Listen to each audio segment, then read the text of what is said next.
Bonjour et bienvenue dans ce nouvel épisode du podcast estival de Virginie, coach en développement personnel et professionnel. En ce moment, le soir, avec mon chéri et mon fils, on regarde un épisode ou deux d'une série policière. Et l'épisode d'hier soir parlait de problèmes de radicalisation. Alors bon, c'est un épisode, c'est une série américaine, hein, mais je pense que le sujet est valable partout. Et le protagoniste, un des protagonistes de l'histoire, en fait, regrettait le fait que, on divulgue les informations officielles, parfois on maquille un peu, la réalité des faits parce que tout simplement on a un but, en fait, précis qui peut être, noble, hein, qui peut être de conserver la paix et cetera, mais du coup on divulgue une partie des informations et que c'est cette partie qui est cachée, qui peut provoquer le contraire de ce qu'on souhaite faire. Enfin voilà. Et du coup, ça me rappelait en fait, un événement auquel, j'avais réagi il y a 2 ans maintenant, dans une newsletter où, à la rentrée, le ministère de l'Éducation nationale avait fait un communiqué par rapport à l'interdiction du port de l'abaya. L'abaya, qui était un mot que je ne connaissais même pas avant cette annonce, et du coup, cette annonce m'a laissée perplexe. Donc j'ai regardé un petit peu de quoi il s'agissait et je me disais que c'était un peu compliqué. C'était encore mettre les enseignants dans une situation compliquée parce que c'était à eux de définir si le vêtement porté était bien une abaya, et cetera. Enfin bref. Du coup, ça m'a plongée un peu dans une réflexion et je me suis dit, quelques années avant, il y avait déjà une annonce qui avait été faite concernant le foulard et c'était à l'époque où il y a eu la charte de la laïcité.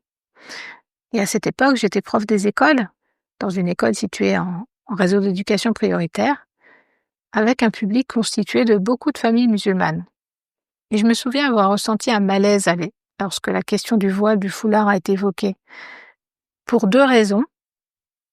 La première, c'est que j'avais une grand-mère paysanne, athée, je précise, qui portait très souvent un foulard sur la tête.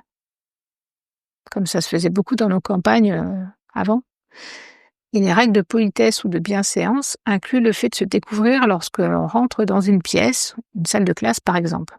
Et du coup, je pense que mon malaise, il venait de ces 2 choses-là.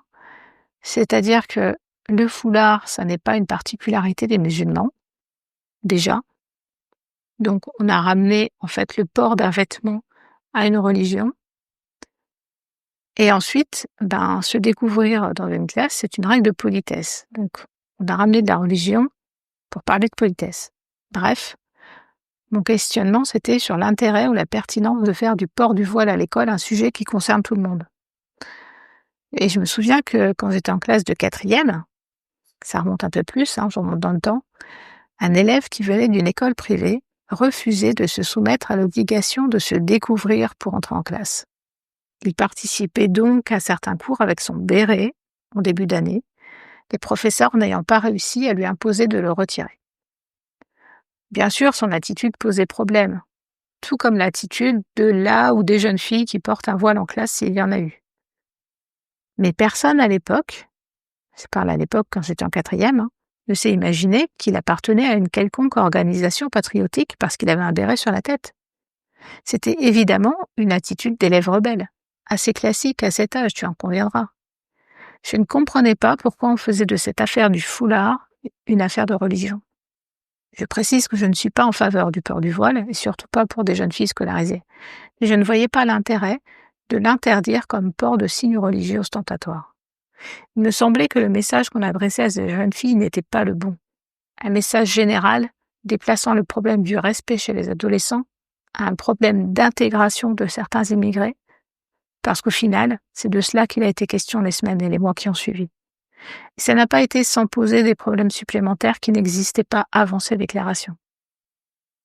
Alors il y a 2 ans, quand j'ai entendu parler de cette interdiction du port de l'abaya à l'école, je me suis interrogée. Pourquoi stigmatiser de nouveau une certaine catégorie d'élèves ? Pourquoi attiser de nouveau des braises encore bien chaudes ? Que gagnerait l'école à inscrire cette interdiction dans son code ? Comment sont censés réagir les enseignants si des élèves ne respectent pas cette nouvelle règle ?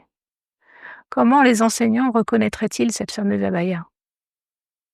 Quelles seraient les conséquences s'ils tentaient d'appliquer l'interdiction en faisant quoi d'ailleurs? Quelles seraient les conséquences s'ils n'étaient pas suffisamment vigilants et laissaient assister une porteuse d'abaya à leur cours sans rien faire? Ah oui, c'est vrai, des fois, je vais loin avec mes questions. Et c'est sans doute ce que tu te dis, surtout si t'es pas enseignant et surtout 2 ans après. Mais j'avais envie de reparler de ça parce que l'enseignante qui est parfois encore en moi pense certaines choses et notamment quand j'ai entendu ça, je me suis dit: «Je pense division». Quel est l'intérêt? Si nous avons peur des extrémismes, ne vaudrait-il pas mieux s'unir au contraire? Pour moi, une école, elle est constituée des élèves, des enseignants et de leurs aides, alors les AESH et autres personnes désignées par des sigles dont je n'ai plus forcément connaissance, les parents des élèves, le personnel des structures périscolaires, et ça fait déjà beaucoup de monde. Chacun a ses croyances, sa culture, ses principes, et il est essentiel de composer avec tout ça. Nos différences peuvent se révéler être une force si nous les acceptons dans le respect des règles de vie en commun. Le voile, le foulard, je comprenais leur interdiction, même si je désapprouvais le discours autour. Mais quelle est la raison de l'interdiction d'un certain type de vêtements quand seule une tenue correcte est normalement nécessaire au déroulement des cours? Donc à ce moment-là, j'ai dit: «J'espère que la bonne intelligence des différentes communautés éducatives de France l'emportera sur les individualités intolérantes et que nos enfants pourront faire une entrée sereine et studieuse». C'est ce que j'espère chaque année et effectivement, si cette annonce m'avait à l'époque bien énervée, c'était aussi pour proposer cette possibilité d'en discuter dans un contexte complètement apaisé, extériorisé, dans lequel il n'y aura pas d'interprétation, il n'y aura pas de jugement, parce que c'est ce que je propose une fois de plus, hein. Moi, je trouve que chacun a ses croyances, chacun a son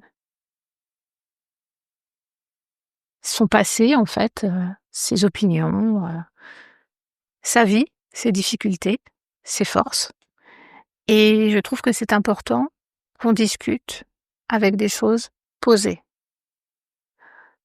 Donc je te le redis, heu, si tu as envie de réserver un appel, quel que soit le sujet, parce que tu te sens victime d'une injustice, parce que tu observes une injustice autour de toi et que tu ne sais pas comment réagir, mais que ça te travaille, peu importe, tu peux toujours m'appeler. Le lien sera en description de cet épisode et comme j'aime bien les happy end, je l'ai déjà dit, je voulais juste finir la petite histoire de cet élève qui était dans ma classe en 4e. Parce que suite à la persévérance des professeurs et à la solidarité entre eux, j'insiste parce que je pense que c'est important, l'élève porteur de béret dont je te parlais, il a fini par s'acclimater, par se laisser apprivoiser et entrer en cours découvert, comme tout le monde. Voilà, et ça, sans plus de scandale, sans plus de violence. Ça s'est fait naturellement. C'est possible, j'y crois vraiment.